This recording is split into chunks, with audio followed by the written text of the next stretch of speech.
Patay ang isang disc jockey o DJ matapos pagbabarili ng ride in tandem sa Las Piñas kagabi. May unang balita si Jomar Apresto. Magpapagasolina sana ang pickup na yan sa bahagi ng Pamplona 1 sa Las Piñas City mag-aalas 10 kagabi. Maya-maya, dalawang lalaking sakay ng motorsiklo ang huminto. Bumaba ang angkas, lumapit sa pickup at biglang makikita sa video na nakaabante pa ang pickup ng biktima kasabay ng pagtakas ng riding in tandem. Nandito ako sa gasolinahan kung saan pinagbabaril ang biktima. Kung makikita ninyo sa akin likuran, bumangga yung pick-up na daladala niya. Sabi ng pulisya, tumagal pa ng ilang minuto bago nila napatay ang makina ng kotse. Naisugod sa ospital ang biktima pero idineklarang dead on arrival. Lumalabas sa investigasyon ang 34 anyos na biktima, isang freelance disc jockey o DJ na tumutugtog sa iba't ibang club at bar.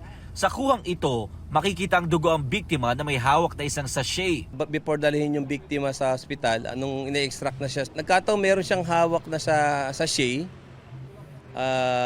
na may powderized substance. So, suspectedly, maybe illegal drugs. Dagdag pa ng pulisya, ilang sachet din ang hinihinalang illegal na droga ang natagpuan sa kanyang bag. Malaki raw ang posibilidad na drug-related ang ugat ng pagpaslang sa biktima. Yun ang tinitingnan natin na maaaring galing sa bahay papunta rito hanggang siya ay sundan at abangan at pagbabaril. Mukhang caliber 45 yung mga cartridge cases niya. But still, kailangan pa mag-undergo ng forensic. Sinubukan namin makipag-ugnayan sa nanay ng biktima pero tumanggi siyang humarap sa kamera. Sabi niya, kauuwi lang ng kanyang anak mula sa Malaysia.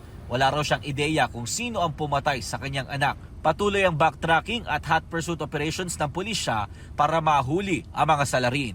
Ito ang unang balita, Jomer Apresto para sa GMA Integrated News. Igan, mauna ka sa mga balita, mag-subscribe na sa GMA Integrated News sa YouTube para sa iba't ibang ulat sa ating bansa.